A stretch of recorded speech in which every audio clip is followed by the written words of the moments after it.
শুধুমাত্র একটি দল ডিসেম্বরে নির্বাচন চায়, সেই দলটি কোনটা? প্রফেসর ইউনূস বলেছেন একটি দল ডিসেম্বরে নির্বাচন চায়। মাননীয় প্রধান উপদেষ্টা এই বক্তব্যের তাৎপর্য কি, কেন এটা বলেছেন, এটা তারা কি বোঝাতে চেয়েছেন? দর্শক, হিসাব ক্লিয়ার, সিদ্ধান্ত ফাইনাল যে ডিসেম্বর নির্বাচন সম্ভব নয়। কারণ কি? শুধুমাত্র একটি দল চায়। একটি দলের কথা কি ডিসেম্বর নির্বাচন হবে? না, সবাই চাইলে হতো। আমার দেশ এভাবে শিরোনাম করেছে, সব দল নয়, শুধু একটি দল ডিসেম্বর নির্বাচন চায়। এর অর্থ হচ্ছে ডিসেম্বর নির্বাচন হবে না, সিদ্ধান্ত ফাইনাল।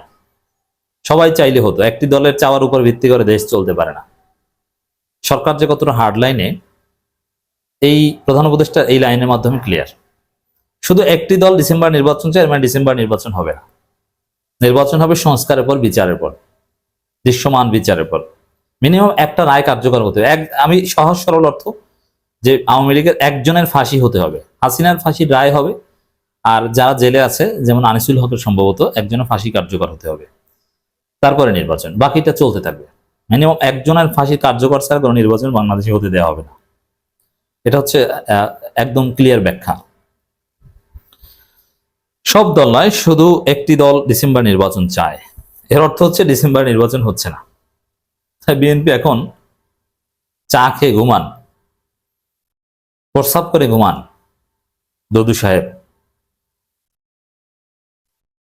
বাংলাদেশের সব দল নয়, একটি রাজনৈতিক দলই শুধু চলতি বছর ডিসেম্বরে জাতীয় নির্বাচন চায় বলে দাবি করেছেন প্রধান উপদেষ্টা ডক্টর মোহাম্মদ ইউনূস।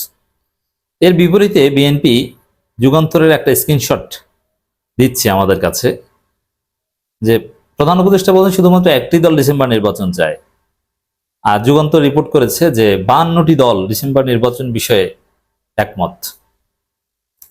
আচ্ছা, বিএনপিকে চ্যালেঞ্জ করে বলবো, এই 52টি দলের 52 জন নেতা যদি তারা একত্রে হাজির করে সংবাদ সম্মেলন করে দেখাতে পারে, এবং বিএনপির কোন নেতা যদি ওই 52টা দলের এবং 52 জন নেতার, 52 দুগুণে 104 জনও দরকার নেই, 52 জন নেতা এবং 52টা দলের নাম যদি বলতে পারে আমরাও ডিসেম্বর নির্বাচন চাইব, পারবে না। তার মানে এই 52টা কি ঘোড়ার ডিম? বাংলাদেশে 52টা কার্যকর দল আছে, রেজিস্টার্ড পলিটিক্যাল পার্টি তো লেস দেন 45, সেখানে 52টা কোথায় পেয়েছে?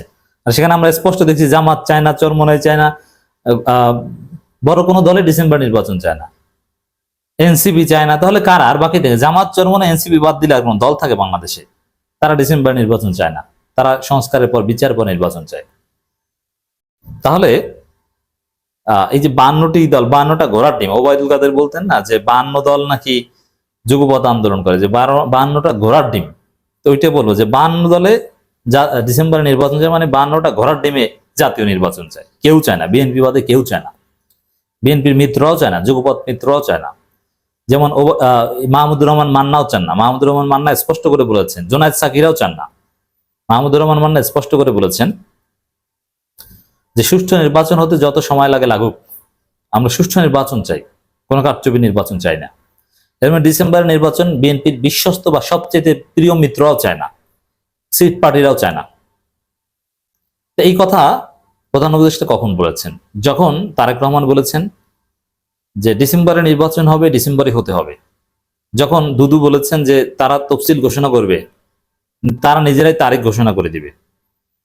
যখন খালেদা জিয়াকে মাঠে নামিয়েছে বিএনপি এবং খালেদা জিয়াও নির্বাচনের কথা বলছেন, সেই সময়টায় প্রধান উপদেষ্টার এই বক্তব্য বিএনপিকে একটা থাপ্পড় দিয়ে বলা হলো যে যা, নির্বাচন হবে না, তুই একলা বললে হবে? একটা চপেটাঘাত প্রধান উপদেষ্টার এই বক্তব্য। জাপানের রাজধানী টোকিওতে নিক্কি ফোরাম 30তম ফিউচার অব এশিয়া সম্মেলন 2025 মূল বক্তা হিসেবে বক্তব্য দেওয়ার প্রশ্নোত্তর এইসব কথা বলেন। এর মানে এই যে বিএনপি, তারেক রহমান যে বেশি বাড়া বেড়েছে, ভারত যে বেশি বাড়া বেড়েছে, যে দ্রুত সময়ের মধ্যে নির্বাচন হতে হবে, ইনক্লুসিভ নির্বাচন, মানে এর এখন আওয়ামী লীগ চায়, ঠিক আছে, আওয়ামী লীগ দ্রুত সময়ের মধ্যে বা ডিসেম্বর নির্বাচন। এখন আওয়ামী লীগ তো আর দল না, আওয়ামী লীগ তো একটা নিষিদ্ধ সত্তা। বর্তমানে 4 দিনের সফরে জাপানে অবস্থান করছেন প্রধান উপদেষ্টা ডক্টর মোহাম্মদ ইউনূস। ডক্টর ইউনূস বলেন, আমার কোনো রাজনৈতিক অভিলাষ নেই, নির্বাচিত সরকারের কাছে ক্ষমতা হস্তান্তর করাই আমার প্রধান লক্ষ্য। মানুষের ন্যায় বিচার, সমতা, স্বাধীনতা, মর্যাদা নিশ্চিত এবং গণতন্ত্রের মসৃণ রূপান্তরের লক্ষ্যে একটি অবাধ, সুষ্ঠু ও বিশ্বাসযোগ্য সাধারণ নির্বাচন প্রস্তুতি নিচ্ছে অন্তর্বর্তী সরকার। তো এখানে একটা বিষয় যে যারা ডিসেম্বরের মধ্যে নির্বাচন চায়, একটি মাত্র দল, যারা না, যে একটি মাত্র দল, তারা চায় মূলত কারচুপি নির্বাচন। আর প্রধান উপদেষ্টা বলছেন না, আমরাও নির্বাচন চাই, কিন্তু আমরা চাই সুষ্ঠু নির্বাচন। সুষ্ঠু নির্বাচন করতে সময় লাগবে, সেটা ডিসেম্বরে আদৌ সম্ভব নয়। এবং নির্বাচনের আগে বিচার করার একটা শর্ত আছে, যেটাও ডিসেম্বরের মধ্যে সম্ভব নয়। তো প্রধান উপদেষ্টা ডিস্টিংগুইশ করে দিলেন। তিনি বলেন ডিসেম্বরে নির্বাচন হবে কিনা তা নির্ভর করছে সংস্কার কতটুকু সম্পন্ন হয়েছে তার উপর। এখন বিএনপি এই লাইনে যাচ্ছে না, কারণ ডিসেম্বরে নির্বাচন হতে হলে সংস্কার হতে হবে। ডিসেম্বর নির্বাচন হতে হলে ঐক্যমত হতে হবে। নির্বাচন ডিসেম্বরে না, জুলাইতেও হতে পারে, কিন্তু কনসেনসাস হতে হবে। কিন্তু বিএনপি কনসেনসাসের ধার ধারছে না, তারা বলছে ডিসেম্বরে হতে হবে গায়ের জোরে। এর মানে ঐক্যমতের মধ্য দিয়ে যে নির্বাচন আদায় করবে, বিএনপির এদিকে মনোনিবেশ নেই। কিন্তু প্রধান উপদেষ্টা রাস্তা আগে থেকেই দেখিয়ে দিয়েছে। প্রধান উপদেষ্টার সাথে ওই যে বিএনপি খুব হাঁক ডাক দিয়ে হাতা কাজিয়ে বৈঠক করতে যায় ওয়াকারের চিরকুট নিয়ে, তারপর বের হয়ে নিজেরা ঝগড়া করে আর কান্নাকাটি করে যে আমরা হতাশ, আমরা খুশি না। এটা কেন জানেন? প্রধান উপদেষ্টার সাথে কথা বলতেই পারে না। প্রধান উপদেষ্টা অনেক আগে থেকে বলেছেন যে নির্বাচন কখন হবে, সংস্কার হবে কি হবে না, ডিসেম্বরে না সেপ্টেম্বরও হতে পারে, তবে তোমরা ঐক্যমত হও। আমরা তো কোনো একটা দলের উপর ভিত্তি ঐক্যমত কমিশনে একমত হলে সংস্কার বাদ আমি নির্বাচন সেপ্টেম্বরে দিয়ে চলে যাবো, এটা অনেক আগেই বলে দিয়েছেন, ডিসেম্বর লাগবেও না। এখন যখন বিএনপি হাতা কাছিয়ে ইউনূসের সাথে বৈঠক করতে যান, তখন ইউনূস এটা বলে দেয় আমি তো আগেই বলে দিচ্ছি ঐক্যমত হন। এখন অন্য সব দলের মতামতকে বাদ দিয়ে শুধু তোমাদের কথায় আমরা নির্বাচনের শিডিউল ঘোষণা করবো, সংস্কার বাদ দিয়ে দেবো, এটা তো হয় না। সবাই একমত হলেই হয়, কথা ক্লিয়ার। মানে সংস্কার না হলে বিষয় ঐক্যমত হতে হবে, এটাই রাস্তা। এই জন্যে প্রফেসর ইউনূসকে কিছু দেখাতে পারেন না বিএনপি, এটাই হচ্ছে মূল জায়গা দর্শক। এটা নির্দিষ্ট রাজনৈতিক দল বলছে, সব দল নয়, মানে ঐক্যমত হতে হবে, ঐক্যমত হলে হয়ে যাবে। ডিসেম্বর থেকে জুনের মধ্যে নির্বাচন করতে সরকার বদ্ধপরিকর। ডিসেম্বর নির্বাচন করতে গেলে তাড়াহুড়া করে সংস্কার করতে হবে। ভালো করে সংস্কারের জন্য ডিসেম্বরের পরে আরো 6 মাস প্রয়োজন। আমার কোনো অভিলাষ নেই, নির্বাচিত দলের হাতে দায়িত্ব ছেড়ে দিতে চাই। প্রধান উপদেষ্টা বলেন অনেক চড়াই উতরাই মধ্য দিয়ে ক্ষমতায় আসা এ সরকারের মূল লক্ষ্য দেশের মানুষের আকাঙ্ক্ষা পূরণ। এ সময় রোহিঙ্গা সংকটে বাংলাদেশের মানবিক ভূমিকা এবং জাতিসংঘের শান্তিরক্ষায় সক্রিয় অংশগ্রহণের কথা তুলে ধরেন।